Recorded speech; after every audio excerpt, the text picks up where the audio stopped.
शुक्लाम्बरधरं विष्णुं शशिवर्णं चतुर्भुजं प्रसन्नवदनं ध्यायेत् सर्वविघ्नोपशान्तये। व्यासं वसिष्ठनप्तारं शक्तेः पौत्रमकल्मषं पराशरात्मजं वन्दे शुकतातं तपोनिधिं। व्यासाय विष्णुरूपाय व्यासरूपाय विष्णवे नमो वै ब्रह्मनिधये वासिष्ठाय नमो नमः। अविकाराय शुद्धाय नित्याय परमात्मने सदैकरूपरूपाय विष्णवे सर्वजिष्णवे यस्य स्मरणमात्रेण जन्म संसारबन्धनात् विमुच्यते। नमस्तस्मै विष्णवे प्रभविष्णवे। ॐ नमो विष्णवे प्रभविष्णवे। श्रीवैशम्पायन उवाच श्रुत्वा धर्मानशेषेण पावनानि च सर्वशः युधिष्ठिरश्चान्तनवं पुनरेवाभ्यभाषत। युधिष्ठिर उवाच किमेकं दैवतं लोके किं वाप्येकं परायणं स्तुवन्तः कमर्चन्तः प्राप्नुयुर्मानवाः शुभम्। को धर्मः सर्वधर्माणां भवतः परमो मतः किं जपन्मुच्यते जन्तुर्जन्म संसारबन्धनात्। श्रीभीष्म उवाच जगत्प्रभुं देवदेवमनन्तं पुरुषोत्तमं स्तुवन्नाम सहस्रेण पुरुषः सततोत्थितः तमेव चार्चयन् नित्यं भक्त्या पुरुषमव्ययम् ध्यायन् स्तुवन् नमस्यंस्य यजमानस्तमेव च। अनादिनिधनं विष्णुं सर्वलोकमहेश्वरम् लोकाध्यक्षं स्तुवन् नित्यं सर्वदुःखातिगो भवेत्। ब्रह्मण्यं सर्वधर्मज्ञं लोकानां कीर्तिवर्धनम् लोकनाथं महद्भूतं सर्वभूतभवोद्भवम् एष मे सर्वधर्माणां धर्मोऽधिकतमो मतः यद्भक्त्या पुण्डरीकाक्षं स्तवैरर्च्यन्नरः सदा। परमं यो महत्तेजः परमं यो महत्तपः परमं यो महद्ब्रह्म परमं यः परायणम् पवित्राणां पवित्रं यो मङ्गलानां च मङ्गलम् दैवतं देवतानां च भूतानां यो व्ययः पिता यतः सर्वाणि भूतानि भवन्त्यादियुगागमे यस्मिंश्च प्रलयं यान्ति पुनरेव युगक्षये तस्य लोकप्रधानस्य जगन्नाथस्य भूपते विष्णोर्नाम सहस्रं मे शृणु पापभयापहम्। यानि नामानि गौणानि विख्यातानि महात्मनः ऋषिभिः परिगीतानि तानि वक्ष्यामि भूतये। विष्णोर्नाम सहस्रस्य वेदव्यासो महान् ऋषिः छन्दोऽनुष्ठुप् तथा देवो भगवान् देवकीसुतः अमृतांशोद्भवो बीजं शक्तिर्देवकी नन्दनः त्रिसामा हृदयं तस्य शान्त्यर्थे विनियुज्यते। विष्णुं जिष्णुं महाविष्णुं प्रभविष्णुं महेश्वरम् अनेकरूपदैत्यान्तं नमामि पुरुषोत्तमम्। अस्य श्रीविष्णोर्दिव्य सहस्रनाम स्तोत्र महामन्त्रस्य श्रीवेदव्यासो भगवान् ऋषिः अनुष्ठुप् छन्दः।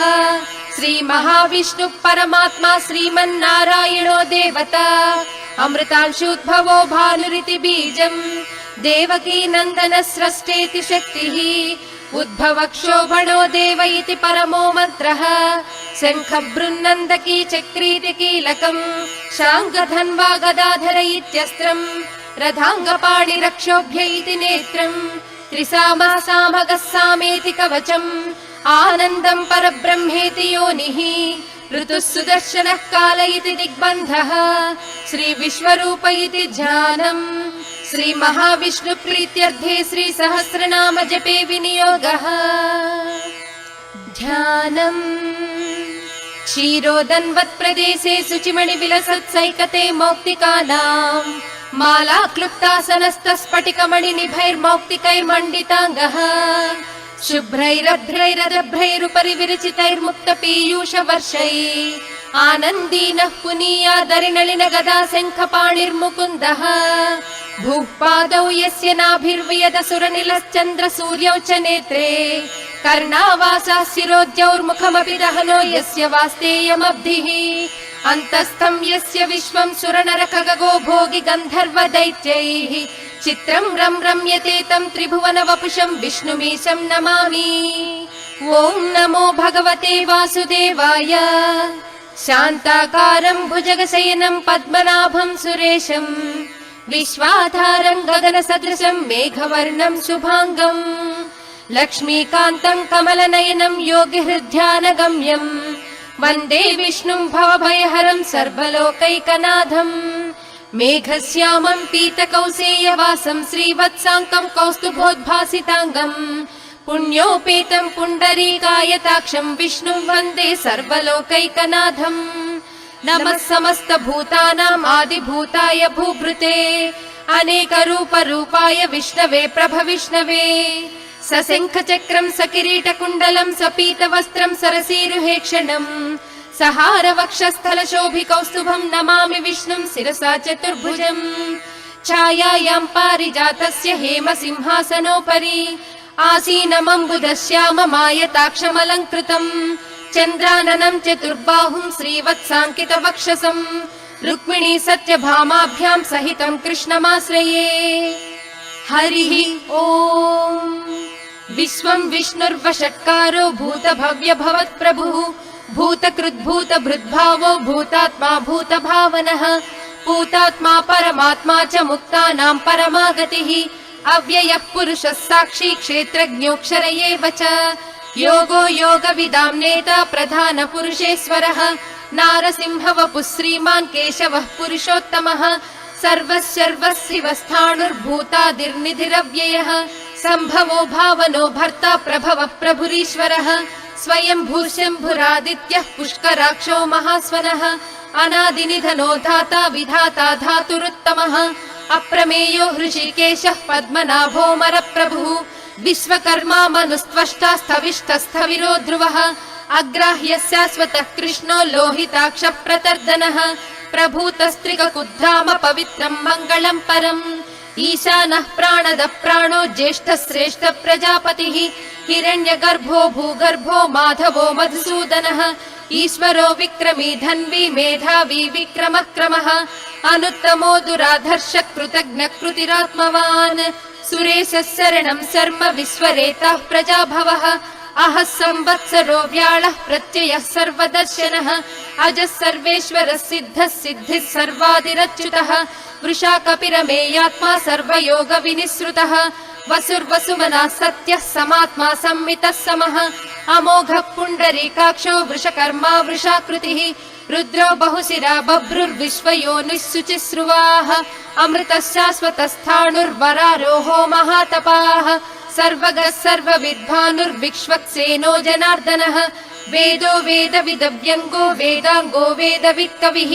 लोकाध्यक्षः सुराध्यक्षो धर्माध्यक्ष कृताकृतः चतुरात्मा चतुर्व्यूहश्चतुर्दंष्टश्चतुर्भुजः भ्राजिष्णुर्भोजनं भोक्ता सहिष्णुर्जगदादिजः अनघो विजयो जेता विश्वयोनिः पुनर्वसुः उपेन्द्रो वामनः प्रांशुरमोघः सुचिरूर्जितः अतीन्द्रः सङ्ग्रहः सर्गो धृतात्मा नियमो यमः वेद्यो वैद्यः सदा योगी वीरः माधवो मधुः अतीन्द्रियो महामायो महोत्साहो महाबलः महाबुद्धिर्महावीर्यो महाशक्तिर्महाद्युतिः अनिर्देश्य वपुः श्रीमान् अमेयात्मा महाधृधृत् महेश्वासो महीभर्ता श्रीनिवासः सताङ्गतिः अनिरुद्धः सुरानन्दो गोविन्दो गोविदाम्पतिः मरीचिर्दमनो हंसः सुपर्णो भुजगोत्तमः हिरण्यनाभः सुतपः पद्मनाभः प्रजापतिः अमृत्युः सर्वदृक्सिंहः सन्धाता सन्धिमान् स्थिरः अजो दुर्मर्शनः शास्ता विश्रुतात्मा सुरारिः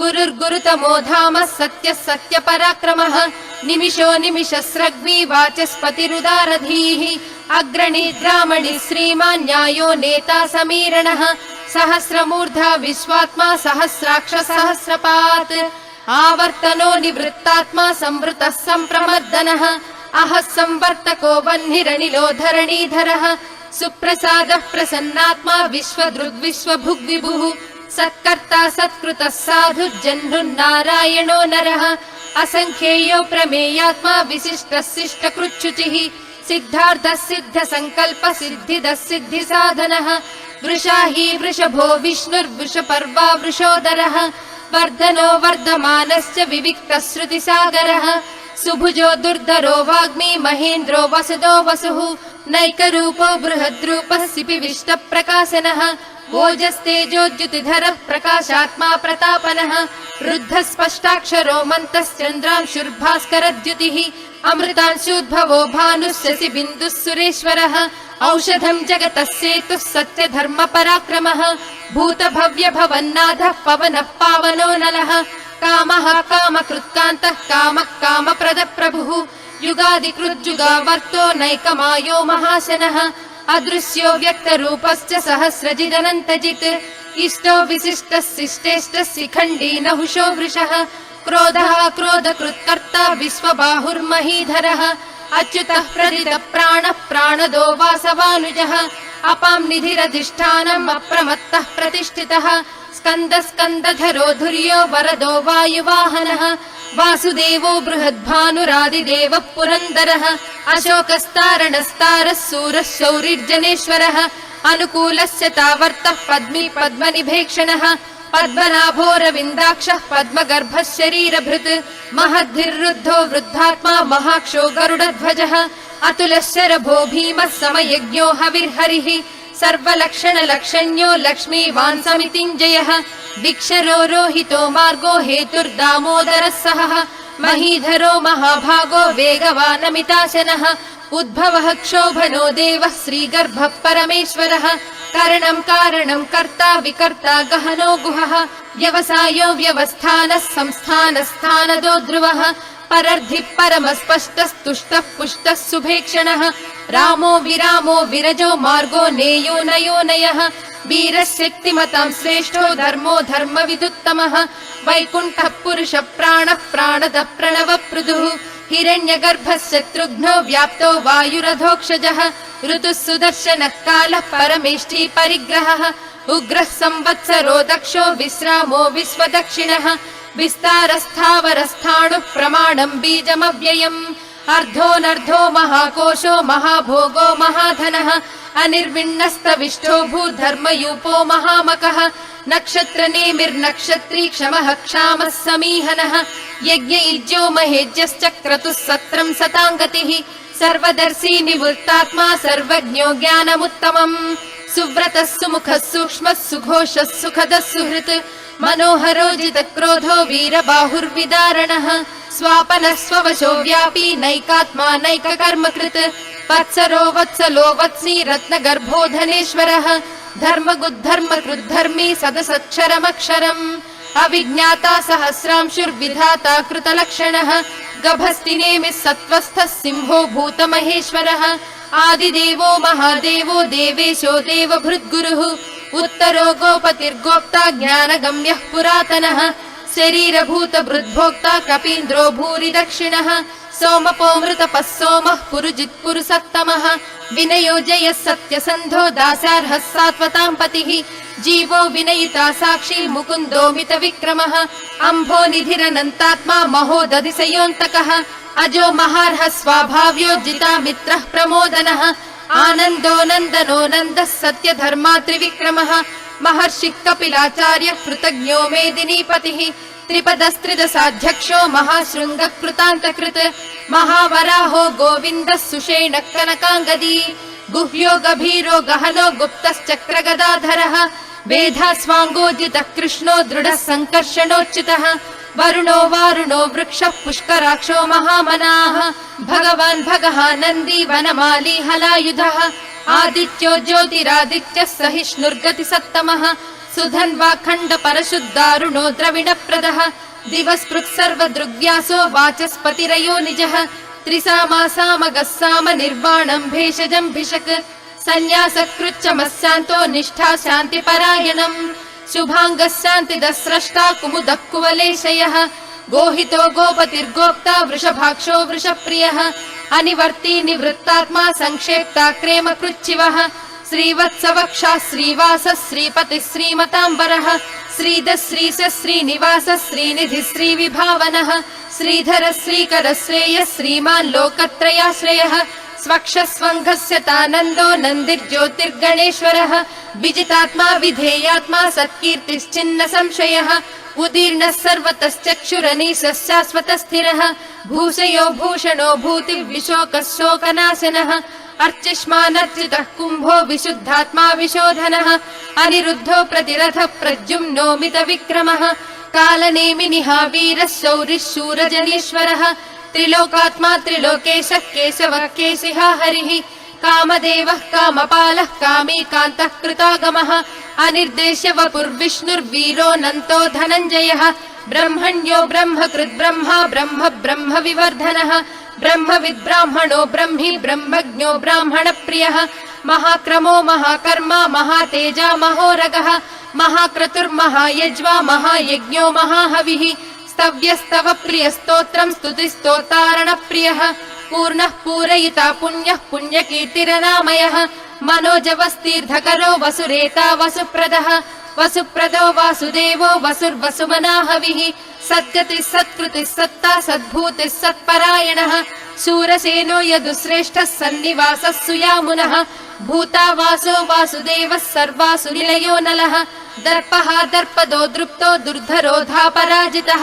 विश्वमूर्तिर्महामूर्तिर्दीपमूर्तिरमूर्तिमान् अनेकमूर्तिरव्यक्तः शतमूर्तिः शताननः एको नैकः स वः कः किं यत्तत्पदमनुत्तमम् लोकबन्धुर्लोकनाथो माधवो भक्तवत्सलः सुवर्णवर्णो हेमाङ्गो वराङ्गश्चन्दनाङ्गदी वीराः विषमः शून्यो घृताशीरचलश्चलः अमानीमानदो मान्यो लोकस्वामी त्रिलोकधृत् सुमेधा मेधजो धन्यः सत्यमेधाधराधरः तेजो वृषोद्युतिधरः सर्वशस्त्रभृताम्बरः प्रग्रहो निग्रहो व्यग्रो नैकः शृङ्गो गदाग्रजः चतुर्मूर्तिश्चतुर्बाहुश्चतुर्व्यूहश्चतुर्गतिः चतुरात्मा चतुर्भावश्चतुर्वेद विदेकपात् समावर्तो निवृत्तात्मा दुर्जयो दुरतिक्रमः दुर्लभो दुर्गमो दुर्गो दुरावासो दुरारिः शुभाङ्गो लोकसारङ्गः सुतन्तुस्तन्तुवर्धनः इन्द्रकर्मा महाकर्मा कृतकर्मा कृतागमः उद्भवः सुन्दरः सुन्दो रत्ननाभः सुलोचनः अर्को वाजसनिःशृङ्गी जयन्तः सर्वविजयी सुवर्णबिन्दुरक्षोभ्यः सर्ववागीश्वरेश्वरः महाह्रदो महागर्तो महाभूतो महानिधिः कुमुदः कुन्दरः कुन्दः पर्जन्यः पावनो निलः अमृतांशो मृतवपुः सर्वज्ञः सर्वतोमुखः सुलभः सुव्रतः सिद्धः शत्रुजित् शत्रुतापनः न्यग्रोधोदुम्बरोश्वत्तश्चाणूरान्ध्रनिषूदनः सहस्रार्चिः सप्तजिह्वः सप्तैधा सप्तवाहनः अमूर्तिरनघोचिन्त्यो भयकृद्भयनाशनः अणुर्बृहत्कृशस्थूलो गुणभृन्निर्गुणो महान् अधृतः स्वधृतः साश्च प्राग्वंशो वंशवर्धनः भारभृत्कथितो योगी योगीशः सर्वकामदः आश्रमश्रमणक्षामः सुपर्णो वायुवाहनः धनुर्धरो धनुर्वेदो दण्डो दमयिता दमः अपराजितः सर्वसहो नियन्ता नियमो यमः सत्त्ववान् सात्विकः सत्यः सत्यधर्मपरायणः अभिप्रायः प्रियार्होर्हः प्रियकृत्प्रीतिवर्धनः विहाय सगतिर्ज्योतिः सुरुचिः हुतभुग्विभुः रविर्विलोचनः सूर्यः सविता रविलोचनः अनन्तो हुतभुग्भोक्ता सुखदो नैकदोऽग्रजः अनिर्विण्णः सदामर्षि लोकाधिष्ठानमद्भुतः सनातनस्तमः कपिलः कपिरव्ययः स्वस्तिदः स्वस्ति कृत् स्वस्ति स्वस्ति भुक् स्वस्ति दक्षिणः अरौद्रः कुण्डली चक्री विक्रम्यूर्जित शासनः शब्दादिगः शब्दसः शिशिरः शर्वरीकरः अक्रूरः पेशलो दक्षो दक्षिणः क्षमिनाम्बरः विद्वत्तमो वीतभयः पुण्यः श्रवणकीर्तनः उत्तारणो दुष्कृतिः पुण्यो दुःस्वप्ननाशनः वीरः रक्षणः सन्तो जीवनं पर्यवस्थितः अनन्तरूपोऽनन्तश्रीर्जितमन्युर्भयापहः चतुरस्रो गभीरात्मा विदिशो व्यादिशो दिशः अनादिर्भूर्भुवो लक्ष्मी सुवीरो रुचिराङ्गदः जननो जनजन्माधिर्भीमो भीमपराक्रमः आधारनिलयो धाता पुष्पहास प्रजागरः ऊर्ध्वगः सत्पदाचारः प्राणदः प्रणवप्पणः प्रमाणं प्राणनिलयः प्राणभृत् प्राणजीवनः तत्त्वं तत्त्वविदेकात्मा जन्म मृत्युजरातिगः भूर्भुवः स्वस्तरुस्सारः सविता प्रपितामहः यज्ञो यज्ञपतिर्यज्वा यज्ञाङ्गो यज्ञवाहनः यज्ञभृद्यज्ञकृद्यज्ञी यज्ञभुग्यज्ञसाधनः यज्ञान्तकृद्यज्ञगुह्यमन्नमन्नादयेव च आत्मयोनिः स्वयं जातो वैखानः सामगायनः देवकी नन्दन स्रष्टा क्षितिशः पापनाशनः शङ्ख बृन्नन्दकी चक्री शाङ्खधन्वा गदाधरः रथाङ्गपाणि रक्षोभ्यः सर्वप्रहरणायुधः श्री सर्वप्रहरणायुध ॐ नमः इति। वनमाली गधीशाङ्गी शङ्खी चक्री च नन्दकी श्रीमान् नारायणो विष्णुर्वासुदेवोऽभिरक्षतु। वनमाली गधीशाङ्गी शङ्खी चक्री च नन्दकी श्रीमान् नारायणो विष्णुर्वासुदेवोऽभिरक्षतु। वनमाली गधीशाङ्गी शङ्खी चक्री च नन्दकी श्रीमान् नारायणो विष्णुर्वासुदेवोऽभिरक्षतु। इतीदं कीर्तनीयस्य केशवस्य महात्मनः नाम्नां सहस्रं दिव्यानामशेषेण प्रकीर्तितम्। य इदं शृणुयान्नित्यं यश्चापि परिकीर्तयेत् नाशुभं प्राप्नुयात् किञ्चित् सोमुत्रेह च मानवः। वेदान्तको ब्राह्मणः स्यात् क्षत्रियो विजयी भवेत् वैश्यो धन समृद्धः स्यात् शूद्रः सुखमवाप्नुयात्। धर्मार्थी प्राप्नुयात् धर्ममर्धार्थी चार्धमाप्नुयात्। कामानवाप्नुयात् कामी प्रजार्थी चाप्नुयात् प्रजाः। भक्तिमान् यः सदोत्थाय शुचिः सद्गतमानसः सहस्रं वासुदेवस्य नाम्नामेतत् प्रकीर्तयेत्। यशः प्राप्नोति विपुलं याति प्राधान्यमेव च अचलां श्रियमाप्नोति श्रेयः प्राप्नोत्यनुत्तमम्। न भयं क्वचिदाप्नोति वीर्यं तेजश्च विन्दति। भवत्यरोगो द्युतिमान् बलरूपगुणान्वितः रोगार्तो मुच्यते रोगार्बद्धो मुच्येत बन्धनात्। भयान्मुच्येत भीतस्तु मुच्येतापन्न आपदः। दुर्गाण्यतितरत्याशु पुरुषः पुरुषोत्तमम् स्तुवन्नाम सहस्रेण नित्यं भक्ति समन्वितः। वासुदेवाश्रयो मर्त्यो वासुदेवपरायणः सर्वपाप विशुद्धात्मा याति ब्रह्म सनातनम्। न वासुदेव भक्तानाम् अशुभं विद्यते क्वचित् जन्म मृत्यु जरा व्याधि भयं नैवोपजायते। इमं स्तवमधीयानः श्रद्धा भक्ति समन्वितः युज्येतात्मसुख क्षान्तिः श्रीधृति स्मृति कीर्तिभिः। न क्रोधो न च मात्सर्यं न लोभो नाशुभामतिः भवन्ति कृत पुण्यानां भक्तानां पुरुषोत्तमे। द्यौ स चन्द्रार्क नक्षत्रं खं दिशो भूर्महो दधिः वासुदेवस्य वीर्येण विधृतानि महात्मनः। ससुरासुर गन्धर्वं सयक्षोरगराक्षसम् जगद्वसे वर्ततेदं कृष्णस्य सचराचरम्। इन्द्रियाणि मनो बुद्धिः सत्त्वं तेजो बलं धृतिः वासुदेवात्मकान्याहुः क्षेत्रं क्षेत्रज्ञ एव च। सर्वागमानामाचारः प्रथमं परिकल्पितः आचार प्रभवो धर्मो धर्मस्य प्रभुरच्युतः। ऋषयः पितरो देवा महाभूतानि धातवः जङ्गमा जङ्गमं चेदं जगन्नारायणोद्भवम्। योगो ज्ञानं तथा साङ्ख्यं विद्या शिल्पादिकर्म च वेदः शास्त्राणि विज्ञानम् एतत् सर्वं जनार्दनात्। एको विष्णुर्महद्भूतं पृथग्भूतान्यनेकशः त्रीन् लोकान् व्याप्य भूतात्मा भुङ्क्ते विश्वभुगव्ययः। इमं स्तवं भगवतो विष्णोर्व्यासेन कीर्तितम् पठेज्जयिच्छेत् पुरुषः श्रेयः प्राप्तुं सुखानि च।